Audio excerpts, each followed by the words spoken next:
few years ago, I had a pain in the neck. No, it was not a person or a particular situation here in the parish, but an actual pain in my neck. So I went to the doctor. Doctor sent me to the physical therapist. And as was typical that happens is the physical therapist gives you exercises to do. And these were stretching exercises to do. I said, I don't think I need to stretch. I'm already 6'4". I think that's enough. But she said, no, I think it's good for you. You'll find it's good for your circulation. Stretching is good for your posture. It's good for your muscle tone. So I started doing the exercises, and I have to say, it's very helpful. Now, it's been a couple of years, so I kind of adapted them to my own routine at this point, and no longer am I doing exactly what's on the sheet that was given to me. I do a few things like with the door frame to stretch my calves in the morning. But what I really find most helpful is when I'm getting ready in the morning is touching the ceiling. Now, I don't know if you can do that or not, but for me it's pretty easy to be able to do. Is try to get my hands, my goal is to get my whole palm on the ceiling. I haven't quite gotten there yet, but it is really good for the neck. Just to stretch out, it's a little bit of a good stress reliever as well. Our first reading talks about stretching, talks about a tree that is planted in the sand, but its roots have to find the water. The roots have to keep searching and stretching till they get to the stream. And when they find the stream, that tree is able to survive even in the midst of drought, even in the midst of challenge.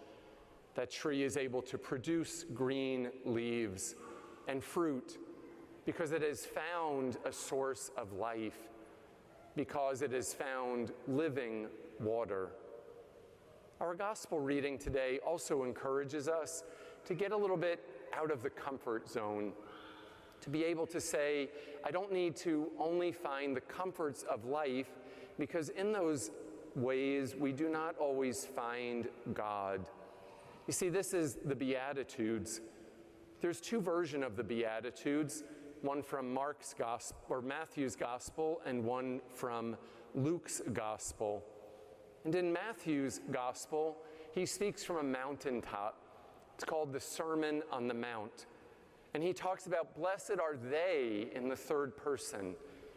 He puts Jesus up high with thousands of people there, because in Matthew's theology, Jesus came in order to be a Messiah for the Hebrew people. So he placed him high above. Remember, there were magi that came in Matthew's gospel.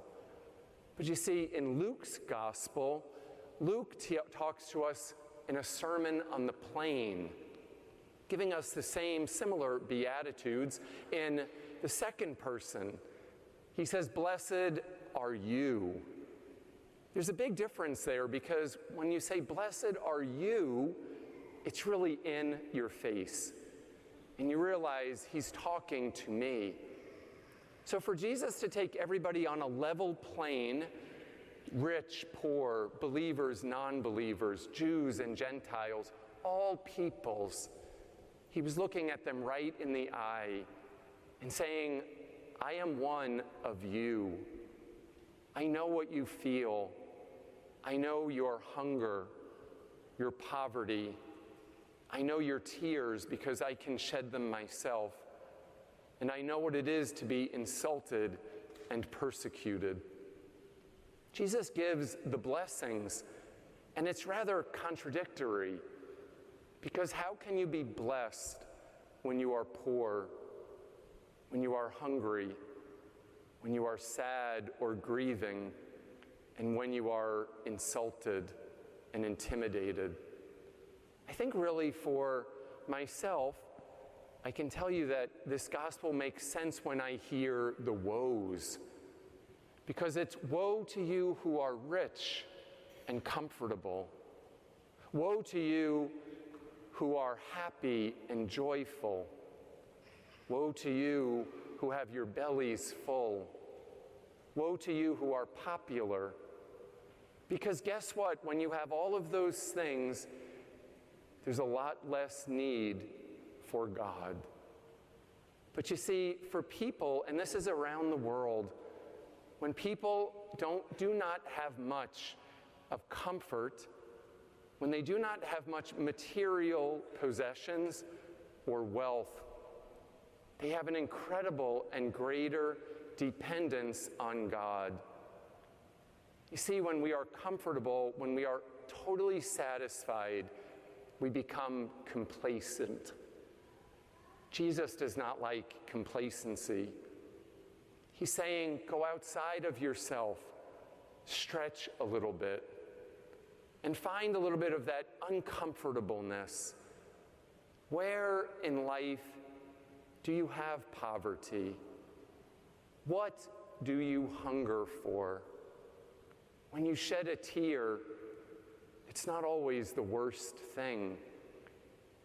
Also, when someone insults you, think about it. When someone insults you, it says a lot more about them than it does about you. I can tell you in my own personal experience that when I've had challenging times, when I faced any kind of trouble, difficulty, sadness, grief, I find myself spending a lot more time on my knees before the Blessed Sacrament. And I try to make that effort because I realize that in that need and poverty, in that way of going a little bit out of my comfort zone, I can truly find God. I would ask for you to reflect upon that as well as we hear the Beatitudes tonight. How is God asking you to stretch a little bit? You know, when you sit down, watch TV, so often we slouch on the couch. And that's not good for your posture. It's not good for your muscles, your circulation, etc. You know, when we become a couch potato spiritually, it's the same thing.